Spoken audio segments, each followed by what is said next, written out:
नमस्कार। हम बीए द्वितीय वर्ष की पुस्तक तुलनात्मक शासन एवं राजनीति के एक महत्वपूर्ण प्रश्न तुलनात्मक राजनीति के अर्थ, प्रकृति एवं विषय क्षेत्र की आज चर्चा करेंगे। द्वितीय महायुद्ध के बाद की पेचीदा राजनीतिक परिस्थितियों ने राजनीति विज्ञान में तुलनात्मक राजनीति को एक महत्वपूर्ण उप अनुशासन के रूप में प्रतिष्ठित किया है। वस्तुतः ये एक उभरता हुआ अनुशासन एवं विषय है जिसकी सहायता से हमें देश की, बाहर के देशों की अंतर्राष्ट्रीय राजनीति एवं राजनीतिक व्यवहार को समझने में सहायता मिलती है। फ्रीमैन के अनुसार तुलनात्मक राजनीति संस्थाओं और सरकारों के विविध प्रकारों का तुलनात्मक विवेचन और विश्लेषण है। अर्थात तुलनात्मक राजनीति में केवल सरकार के विभिन्न रूपों का ही तुलनात्मक अध्ययन शामिल नहीं है, अपितु विविध राजनीतिक प्रक्रियाओं एवं उनसे संबद्ध राजनीतिक एवं गैर राजनीतिक संस्थाओं का भी तुलनात्मक अध्ययन शामिल है।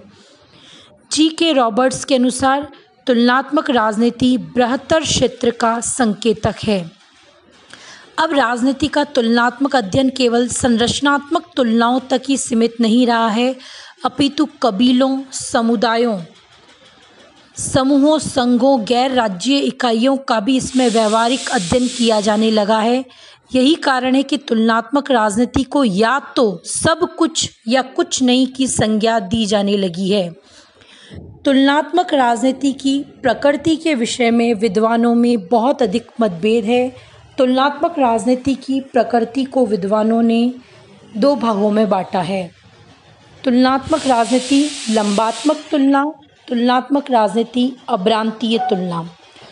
तुलनात्मक राजनीति लंबात्मक तुलना है, अर्थात तुलनात्मक राजनीति एक ही देश की विभिन्न सरकारों की लंबात्मक तुलना है। प्रत्येक राष्ट्र में कई स्तरों पर सरकारें पाई जाती है, अर्थात राष्ट्रीय सरकार, प्रांतीय सरकार, स्थानीय सरकार।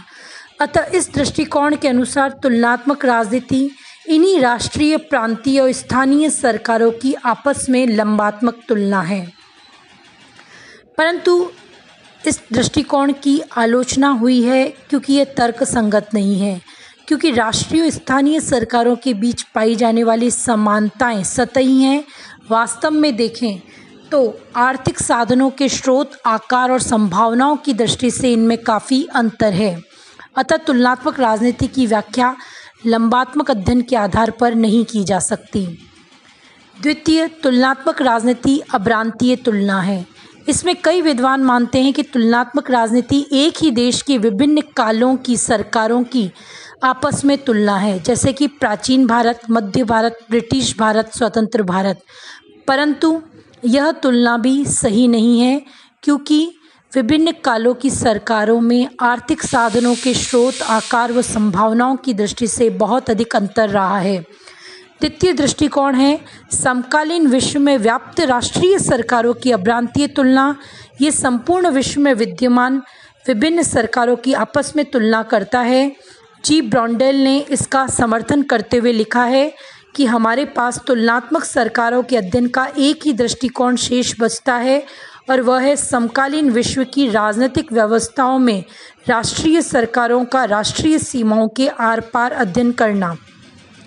वास्तव में इससे न केवल सामान्यीकरण संभव है, वरन राजनीतिक व्यवहार से संबंधित सिद्धांतों का भी इससे प्रतिपादन किया जा सकता है, जिससे विभिन्न देशों की राजनीतिक व्यवस्थाओं को समझा जा सके। अतः तुलनात्मक राजनीति की प्रकृति की अब्रांतीय तुलना ज़्यादा सही है, जो कि विभिन्न राष्ट्रीय सरकारों की आपस में तुलना है।